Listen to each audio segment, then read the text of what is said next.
Hello and welcome to the 20th episode of HSV International and our third episode, Face to Face.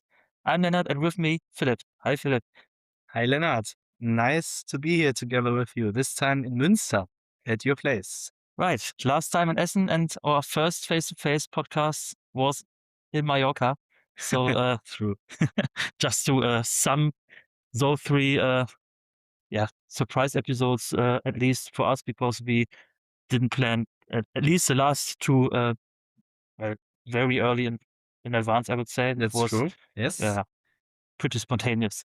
definitely. And nevertheless, this time also lucky again to see a World Cup game live while recording the podcast. This time, France against Spain. And Lennart, something happened right now.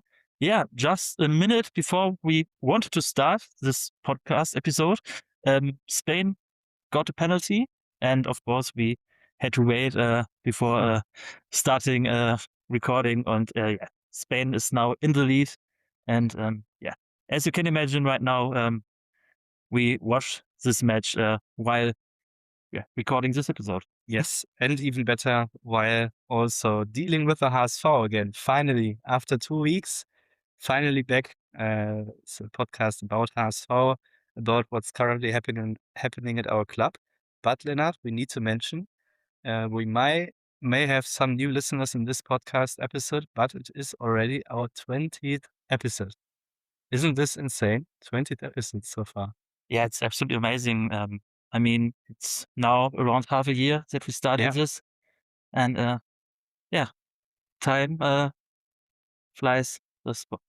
Yeah, It's amazing. it's amazing. And just to give you a brief overview, and we are not lying, we in fact reached through our 20 episodes more than 45 countries.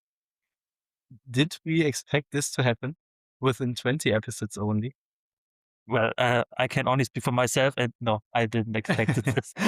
Me neither, but this is absolutely amazing. And I need to say, Leonard, at least and I'm pretty sure you too, I am very proud to have reached 45. I think in some it was like 46 or 47 countries. Meanwhile, it's crazy how how fast we reach these countries. And thanks to every single listener.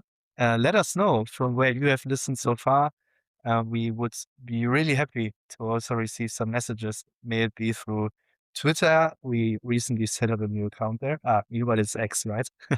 Yes, But, right now it's X, yeah. yes, but let us know from where you are listening. Amazing. Thank you so much for your support. Crazy. More than 45 countries. There was a listener from Togo, many listeners from Asia. Of course, North America, I think from the United States are more than 10% of our listeners. So greetings to the United States. You are actually still hosting the World Cup, and it would be nice to also get some impressions of US listeners. So feel free to reach out to us. They're not right. We also have an Instagram account, which is not yet too active. We are sorry, but we will improve throughout the next weeks. But nevertheless, you can contact us there. It's hsvinternational.podcast, right, Lennart? Yeah, should be the name. So thank you again to every single listeners. And I would say, Lennart, on the next 20 episodes and many more. Absolutely. Definitely. I'm very happy to do this with you. And right now, I'm glad that there's no end near. That's no end plans for us. We just started. We're still setting up things, still improving, still some things in the pipeline. You can be very excited. Exactly. And things in the pipeline. Let's head just right in to our main topic. Of course, we will discuss the World Cup later on, but as you already mentioned, the most important topic of our podcast is, of course, the HSV. And we have our first, not our first signing, but Amoako was pretty early, and we had to wait a long time. Yes. For the next one. And yesterday, we signed him. Yes, finally, after many weeks of being an active rumor, he's now part of our club. Welcome, Martin Adler. Is that right? At least what I've heard so far, this is right. Yeah. Yeah, I think at least when you look at the market value, he's worth 10 million when it comes to the database of transfermarkt.com.de, wherever. And we signed him for between 4 and 6 million, which is a lot of money lower than the actual market value. And I think from what we read, a pretty strong transfer, right? Yeah, it sounds pretty good. I mean, you have to say that his stats are coming from the second league in France, and I have to admit I can't say how strong this league is in comparison to our second league, for example. But he had more than 10 goals and more than 10 assists. Yeah. So the best scorer in the league, and a very, very strong season. He's still a very young player, and I doubt that there is any huge criticism on this transfer. Yeah, we will see. It was explicitly mentioned that it's not a replacement transfer for Fabio Vieira, which made all of us happy, I would say. Yeah. Because we still want Fabio Vieira to continue his career at HSV. It would be amazing.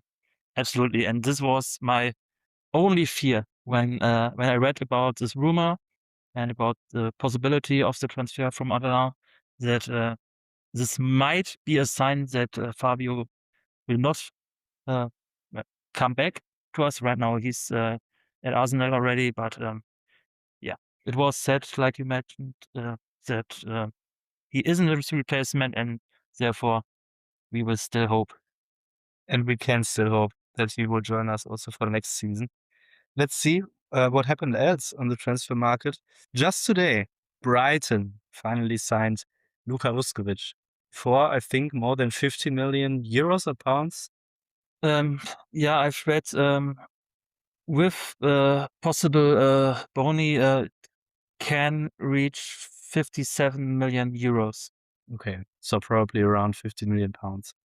So probably, but with Boni, if everything turns out, and we don't know if these are well, like Brighton has to accomplish something or Vuskovic has, so of course we have no information on that. But what does it mean to us? It will probably mean that he will not return to us next season. He will not return, and this is the last sign. Even the biggest streamer has to admit now that he will not come back, at least not this year. Yeah, very sad, but it was expected.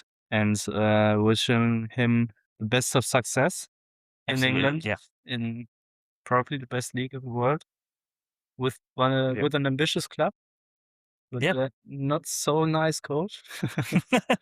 No, at least not from our perspective. But at least now he plays in Europe. Yeah. Which he would never have with Tottenham next season. Yes, true. And we will see.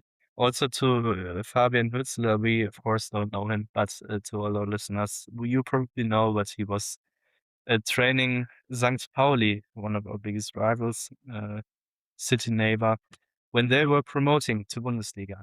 But then, also interesting, left them directly afterwards to go to Brighton. Yeah, but like you said already, to the best league in the world, a very ambitious club. Yeah. So this could have happened to every other team and every other coach from a team promoted to the first Bundesliga as well. That's true, but not with us. Merlin Polzin will stay.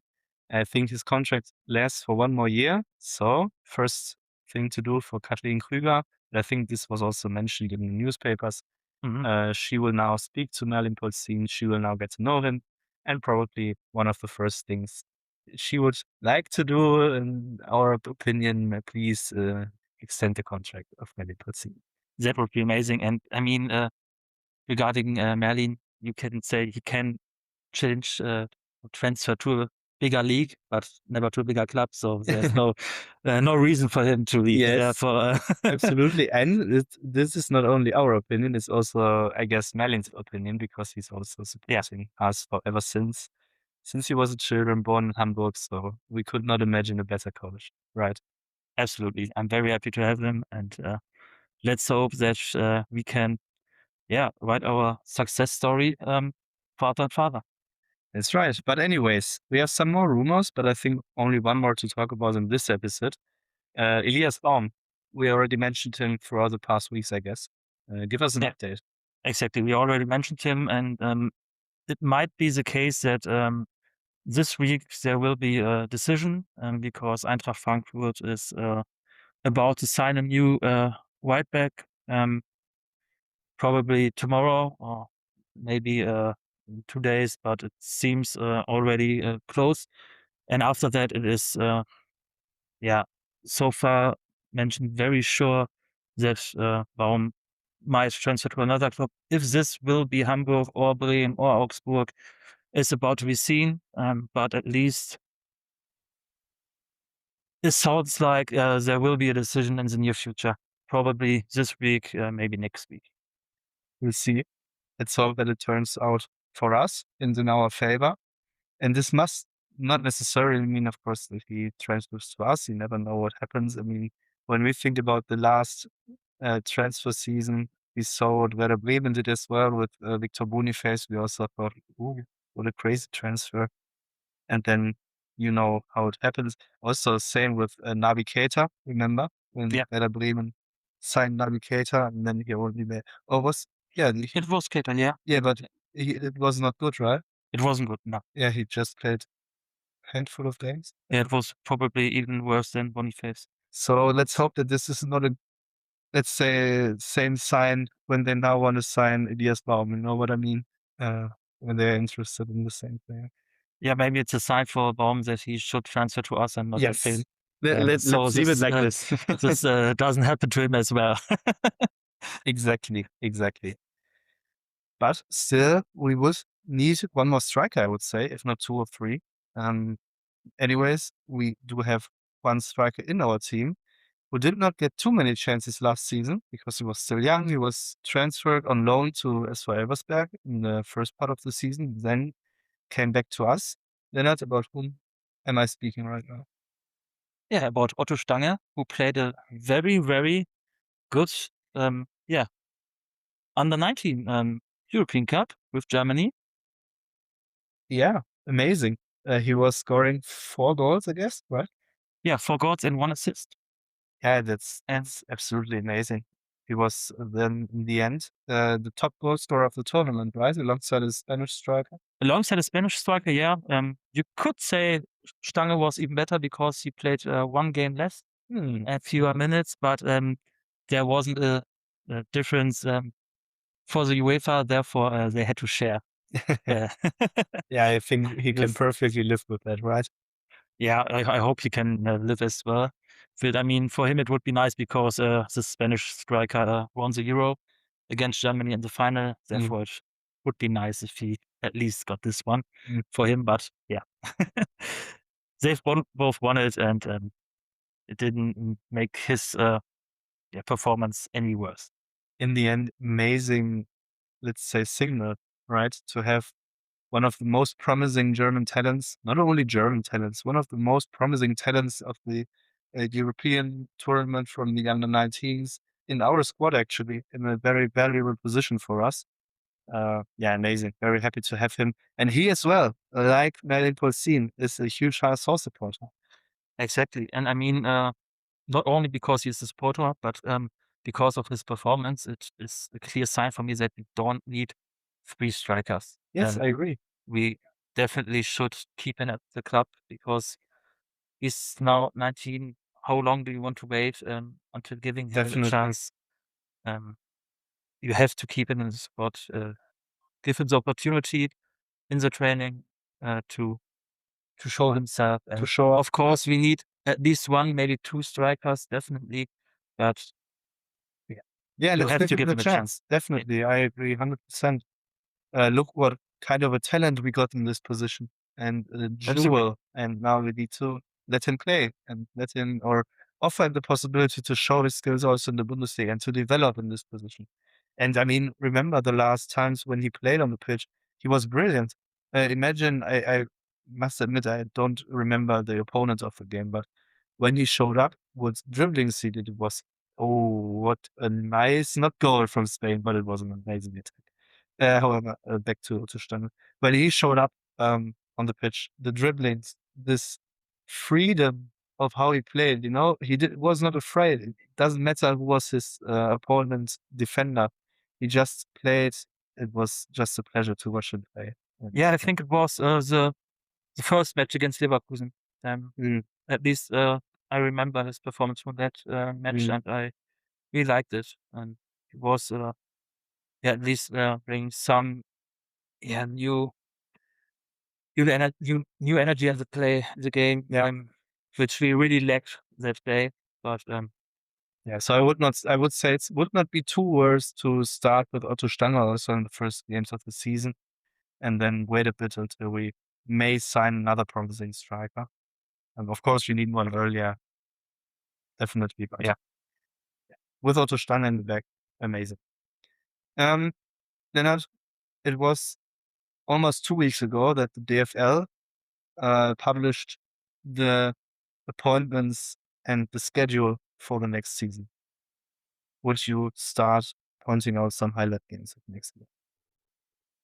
yeah, I mean, the first highlight game probably would be the first match week, and I mean, it would be a highlight against every opponent starting the new season. But we play away at Dortmund, a very, very strong side, which probably everyone knows.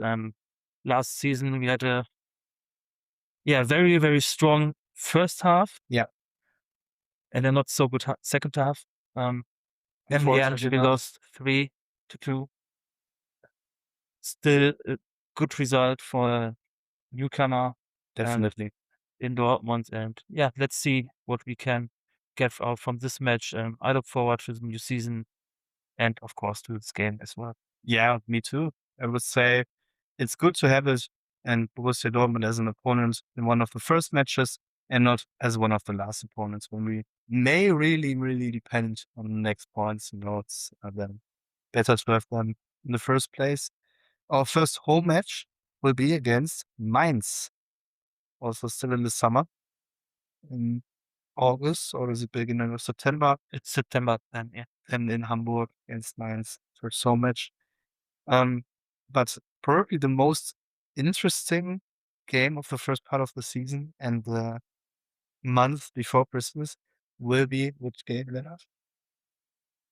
Yeah, probably the away game and game, the Nord Derby. Why? Which will not only be the derby, which is, of course, interesting on its own, but it might be the first game of Mario Vuskovic after 4 years. This is at least the game he's allowed to play if he is fit enough, if Merlin is deciding on letting play. And of course, we don't know about that, but at least this is the first game he is allowed.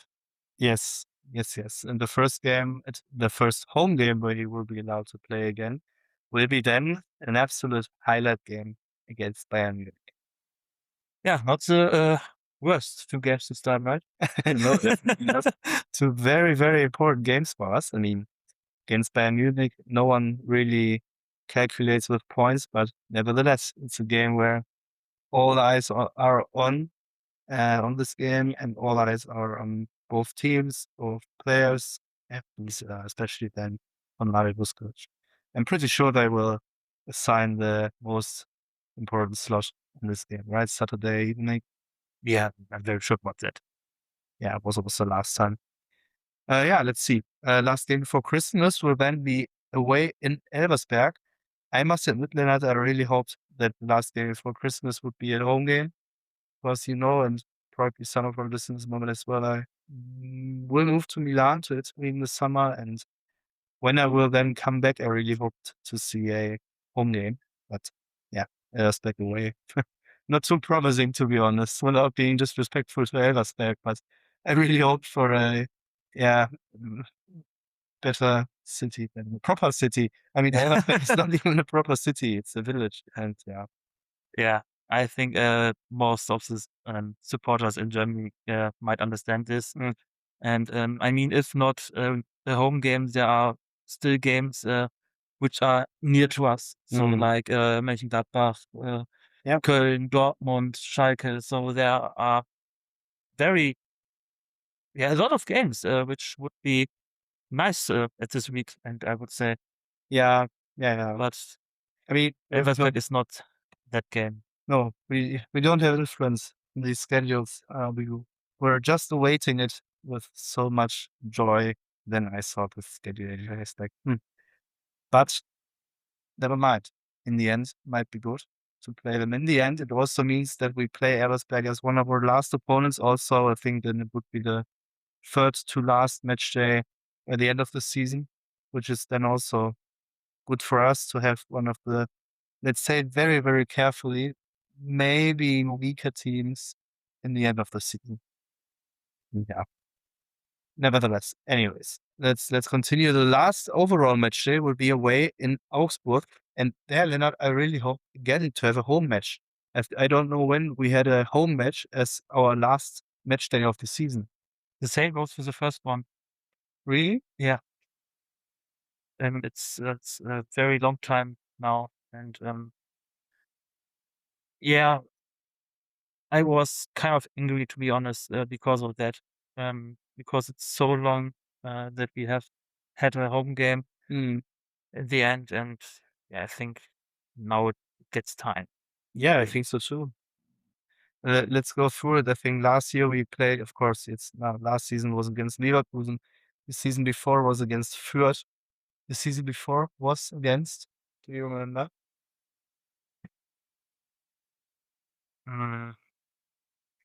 No, to be honest, not. I think the season before this season, which we don't remember, was the season against Sandhausen, right? Or was this even? Yeah, this was the season before. Oh, I think the season between we don't remember was a home game after, or wasn't it a home game against Nürnberg? Nürnberg, might be Nürnberg. Yeah, might be true. Yes, I might have forgotten about that because this was one of the very few seasons, probably the last or the only season where we didn't have any chance to achieve anything on the last match day. Yeah, and the last second last game was in Paderborn. So it was actually in 2024. Yeah, so not that long ago. Okay. Yeah. Nevertheless, last home game will then be like last season. Yes, I would. Yeah, I mean, if we have the same result as last season, I'm very happy with that. Yes, same here. So this was the schedule. I think the other games are not too interesting for now for this episode. We will, of course, cover it throughout the next weeks. And this week, or was it even last week, we started with a preseason, with a training camp in Denmark. What happened there, Lennart? Was there anything exciting? I'm not sure if there's something really exciting for us to share right now. I mean, there were some pretty nice videos out from Denmark from the team. And it was very nice to see them get back together. It seemed like a very nice atmosphere between them. They seemed very happy to be together again. And yeah, let's hope that this positive energy will stay with them throughout the whole season and preseason. Yeah, definitely. I enjoyed the video from Nicolas Capaldo when he entered the dining room. Yes. And the players gave him a round of applause because he was, of course, training with Lionel Messi before the World Cup. He was in the preliminary squad of Argentina. And it was amazing to see it. He had some words to the team. And he mentioned something like, guys, let's go to work again and let's play a better season than the last one. And this is exactly the spirit that we need. Not only let's make sure to stay in the league, have high demands on yourself, so you keep pushing. And yeah, it's allowed, I would say, right? Yeah, I think not only allowed, this must be your mindset. You have to strive for better results, for improvement. And if not, it would be a very, very bad sign. So, I mean, of course, there are teams which will play a worse season than last one, of course. But you have to at least strive for a better season. no matter how good you were. Yes. I like it. I like the spirit, and great to see it also among the players. And now the club, the team will go to Austria. He will continue a training camp in Austria, and the HSV will play against Rapid Wien, Rapid Vienna, in the city, the capital of Austria, on Saturday. Mhm. We talked about it before recording this episode. This at 7 p.m. The German time. Yeah, exactly. So we might be able to see it at least when Paul, you listen to this podcast, enjoyed it in the stadium. A friend of us who's currently still in Vienna and will be in the stadium. So we'll probably have a quick interview next week or in the next podcast how this game was. Um, yeah, looking forward to seeing some of the new players in action. Um, yeah, I would say this might be even it from preseason so far, right? Yeah, right now I think this will sum it up. I'm very sure that in 2 weeks we will have other informations. Yeah. I think right now there's more movement around our club. It will get more intense. Yeah, Yeah, definitely.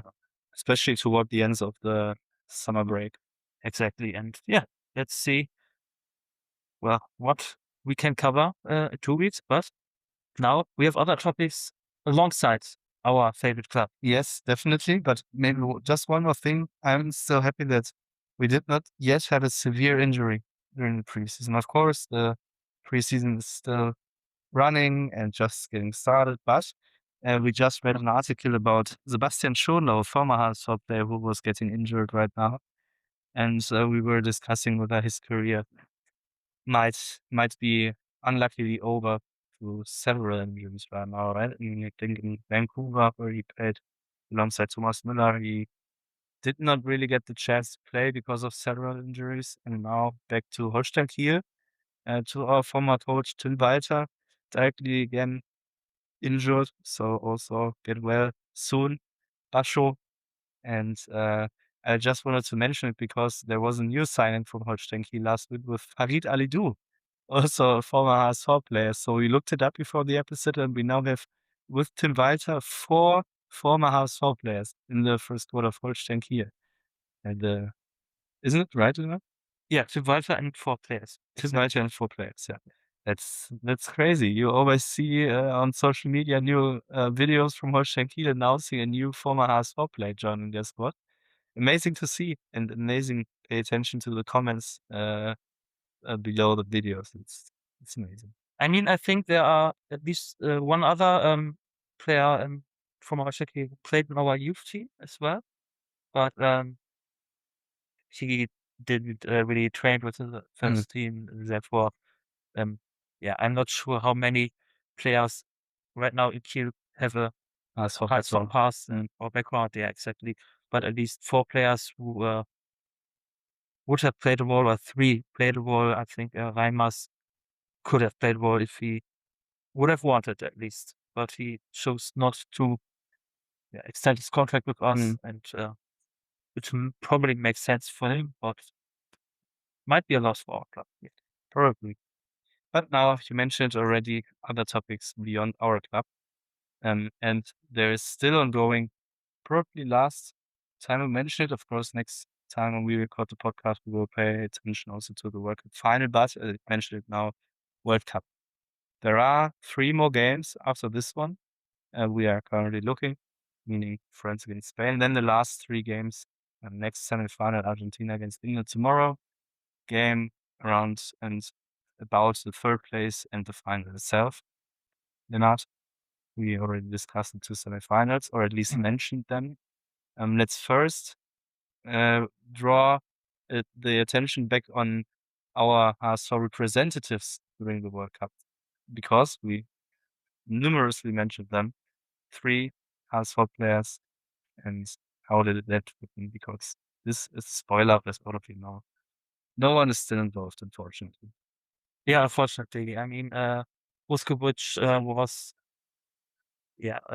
kicked out of the tournament with Croatia against Portugal at first from our 3 players. I mean, when he lost the game, he was already in contract again with Tottenham, but of course, will always be a HSV player.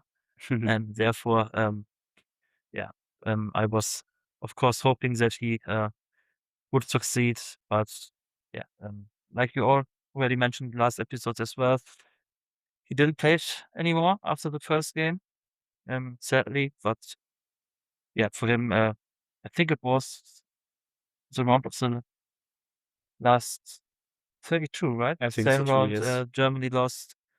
Yeah, exactly. Because mhm. Sadly, but and from Sander Tangvik and Miro Muheim, I think both of their nations can be very proud about their tournaments, right? Absolutely. I agree. Especially Norway. I mean, Switzerland as well, but of course, I wanted to say who could have imagined that Norway would advance this far. But I would say actually pretty much, and many people Yeah, in front of this tournament. I remember you also mentioning them as a secret favorite, right? exactly. For me, Switzerland is more surprising than Norway, to be honest. Yeah, that might be true, of course. Although it's the smaller football nation. And was it even the first time they appeared in a World Cup? No, it wasn't the first time that they played in the World Cup, but it was the first time that they got this far. Okay. Um, at least what I know so far. I think they were in the World Cup before. Yeah, that might be true. I must admit that I did not prepare to speak too much about Norway, but in the end, they played a brilliant tournament. Yeah, they have this very, very strong squad. Great players. Maybe the best striker, at least one of the best strikers. I think everyone can agree on that. A great playmaker with Ødegaard. Great wingers.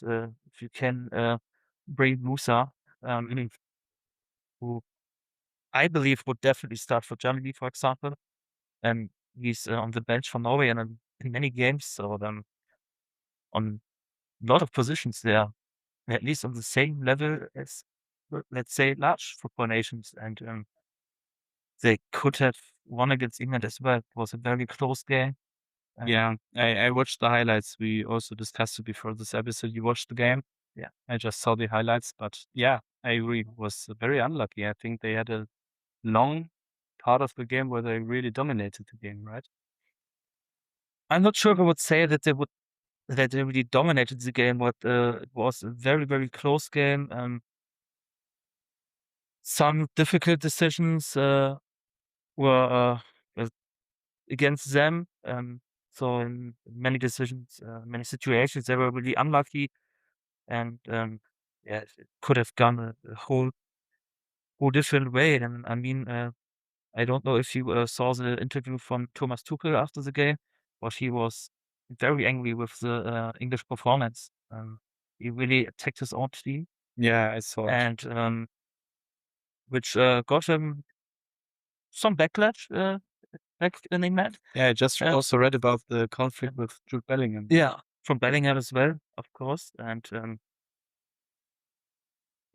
not sure if it was this bad because, like you mentioned, Norway is a very good team.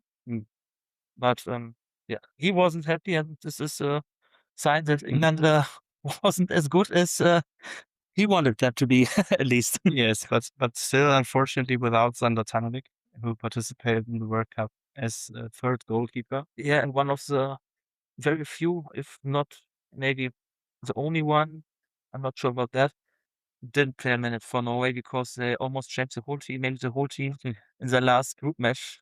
Against France. Against by the France, way. yeah. Yeah.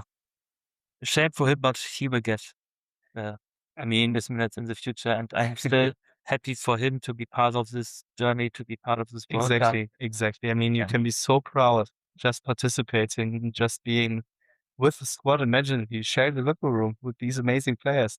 What he learned throughout these weeks, and this alone on its own is a huge win also for us. Oh yeah, on from the training every week, every day, and mean, you already mentioned Kapali training with Messi. Exactly. He trained with Haaland, Ødegaard. Yeah. Yeah, that's amazing. Having them training among the best players of the world, that's amazing. And as I said, great win also for us. So what they experienced and what they can now also share with the other players on the squad. That's amazing. Really proud of them. Exactly. And we have one player left. Yes. Your favorite one. Probably my favorite player. Yes. I mean, he's now a HSV player for many, many years. And when he became a HSV player, we signed Miro Muheim for a good amount of money, I would say.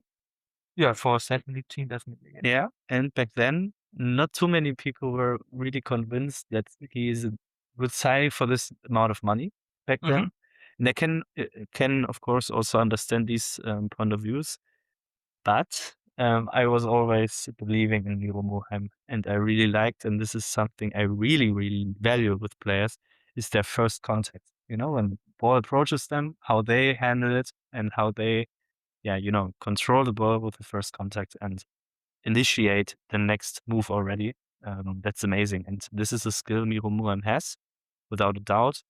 And for me, it was amazing now to see him on the largest and most important stage in world football, the World Cup, with Switzerland. Of course, he did not play too many minutes, but he made 3 appearances. Also now in the last game against Argentina. I think he played the whole overtime or extra time, more than 30 minutes. He got subbed in the 86th minute, so he made more than 35 minutes against Argentina, against Lionel Messi. And this is amazing. And it was a pleasure to see him play there. Just to have him on the pitch there, just this experience, imagine. Yeah, he will never forget. And I think directly afterwards also HSV posted these 2 pictures with Sander Tanvik and Miro Muheim. I'm proud of you. And I would say for the both of us, Lennart, we are also proud. Absolutely. Both of them. I mean, I would have loved to see them play each other tomorrow, but Sadly, they would have played each other. Yeah, and we would have one World Cup final participant. Yes. But yeah, it didn't turn out that way. So sadly, but they had a great tournament. I mean, like you said, Tangvik didn't play, but the nations had a great tournament. They were part of it. They were part of the team. Yeah.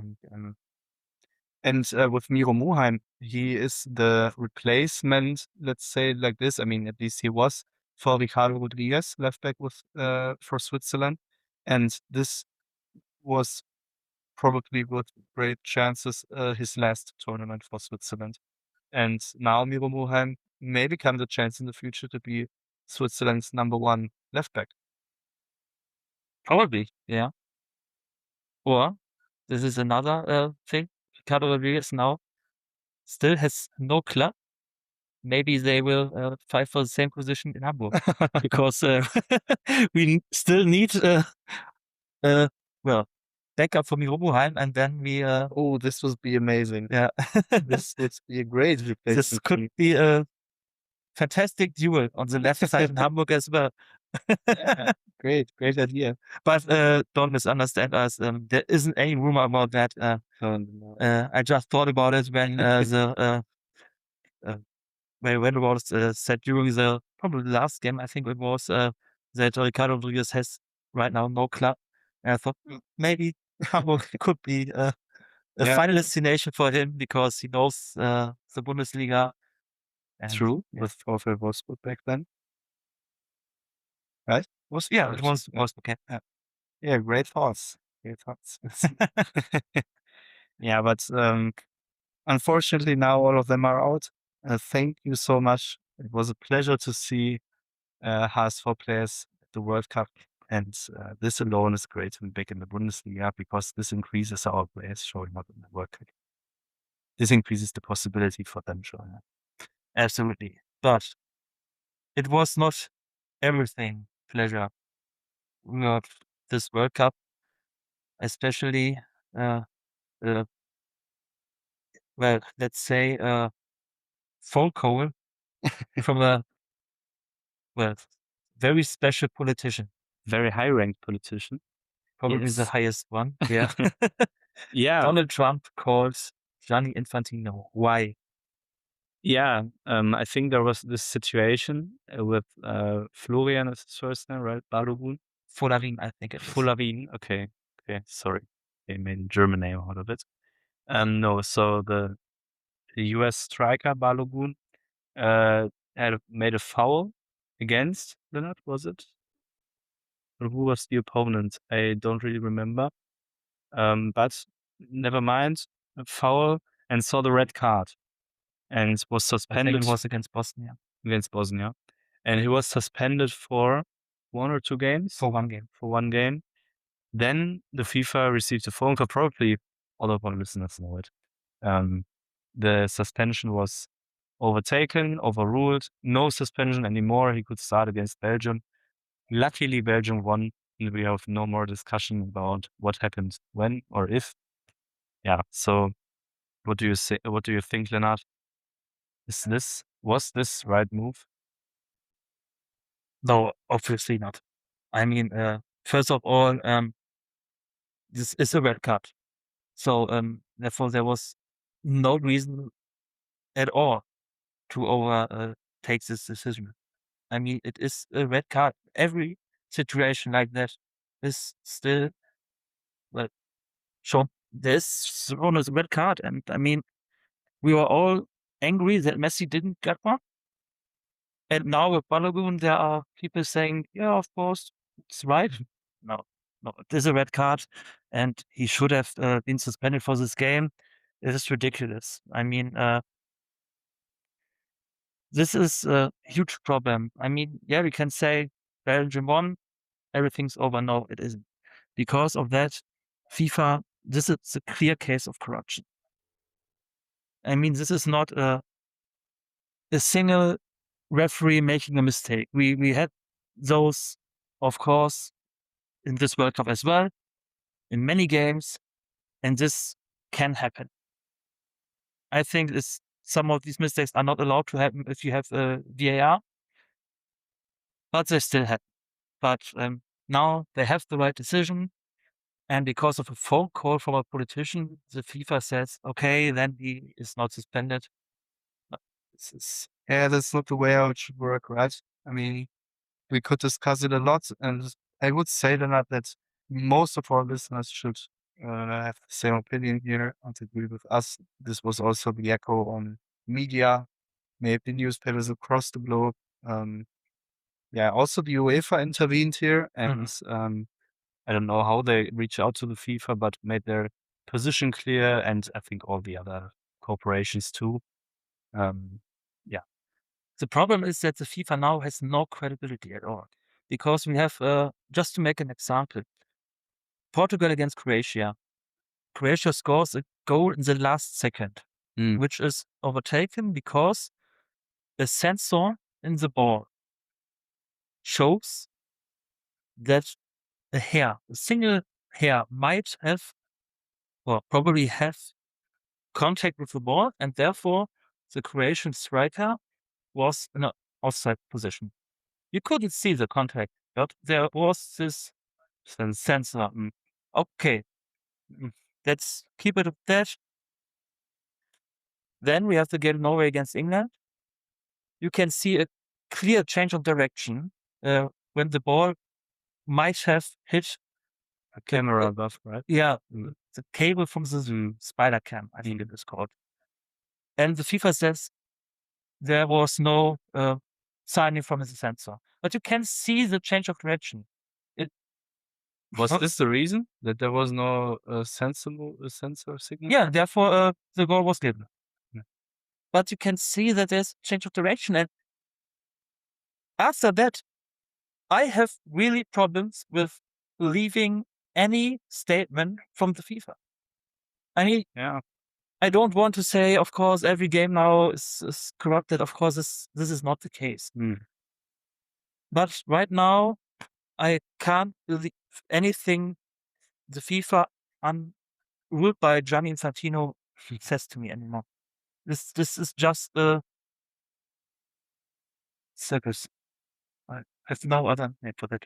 Yeah, I leave it like this. I agree with you, and I think, as I said, most of our listeners will probably agree with us as well, like many and most of the newspapers and media and influential people also do. Would you now say that the World Cup was a success in the end? Maybe to sum it up already, although still 3 games to go. Well, there are a lot of different point of views to rate that. Financially, it probably was a huge success, at least for the FIFA. It will be a huge success for the winning nation, but for the reputation of football, it was a catastrophe. It was a pure catastrophe, and that's because of the Balogun case, especially. That's Yeah, in my opinion. yeah. This The football, overshadows a lot, this sport was largely damaged during this month or during that day, because this is one of the maybe the worst thing I've ever witnessed. Maybe this opens now the discussion how certain things will be handled also in the future. When people want to intervene or want to object, or how is it, raise objections to certain decisions. So you never know what follows afterwards. And I think at least the UEFA showed good intention there to, let's say, that they reached out to the FIFA and said, this is not okay, let's say that this. And this at least shows that maybe the European Federation is a bit more engaging in the right direction, let's say it like this. We will see how it turns out also, and what it will mean also for us in Germany, but also around the world, of course. But when we now go back to HSV, we'll see how it affects us as well in German football, how certain decisions will be dealt with in the future. Of course, here as well, we do have certain things that we can't understand, like the thing with NADA and the doping agency with Mario Vuskovic. Complete intransparency. You cannot believe any people who have their opinions there in terms of doping when you see how different cases are treated differently. When you have a look at Paul Pogba, for example, and of course Mario Vuskovic. I really don't understand decisions there, but maybe in the future decisions need to be made more transparent. And you now have this case with Balogun, which got such an attention. So yeah, to draw it back to German football, to HSV, we don't know how it will affect the future. But maybe it really has hope effects. you're right. I have strong doubt about that. Yeah, and I can But, understand them, of course. But yeah, let's hope for the let's hope best. for the best, of course. Yeah. And I would say, with that being said, in the next episode, we will, of course, look also back on the final of the World Cup, although there are not many HSV people involved anymore. Probably no one, because I doubt that we will sign one of the remaining players, to be honest. Yeah, probably not. Probably not. I would have nothing against it. You never know what Klaus Costa will do in the rest of the summer period. I mean, I'll take Harry Kane, Bukayo Saka, or even Lionel Messi. Maybe Messi as well. Yeah. Yeah, It's not the worst player, right? definitely not. Yeah, there will be more transfers coming. We will keep you posted throughout the next weeks. And to keep you posted, I would strongly encourage you following us on Instagram and social media. As I said before, now we also have an X account. Also there, hsvinternational.podcast. We will there always publish when we publish a new episode, so you will be always up to date. On our Instagram account, we will from now on, before we record an episode, post a, let's say, story where we ask for questions, where you could reach out to us, raise any questions that you want to be answered for in the next episode. And did I miss anything? Just our preview for the end of the World Cup. Okay. So our guesses. What do you think, Philipp? Okay, so now it's 50th minute in the semifinal, France against Spain, 1-0 for Spain. I would say that France will still make it. Probably I will be wrong, because I would need to mention at Kicktip, the betting game where I am probably the last right now, I betted for Spain and I said Spain will win the World Cup. However, now I will say France will make it, because I hope for a good and exciting rest of the game right now to see. And then, of course, when France will make it to the final, then probably France will make it. But I hope for England, to be honest. I would be happy if England wins. What about you? Yeah, I mean, we talked about it before the episode. And yeah, I mean, I've said to you that I think Spain will win today. And of course, after 15 minutes now and Spanish lead, I'm even more convinced that they will win it. Therefore, I think Spain will make it to the final. Then they will play against England. And like you, I hope that England will win the World Cup. But I think Spain will make it, will get the World Cup. Like they did with the European Cup last time. Exactly. Let's see, as I said. And as we now said, we will mention in the next episode. With that being said, is there something else? No, that's, I think, all. I hope you enjoyed this episode as well. And you will hear from us in 2 weeks. Yes, that's it. Thank you very much for listening. And hear you in our 21st episode. Bye. Bye-bye.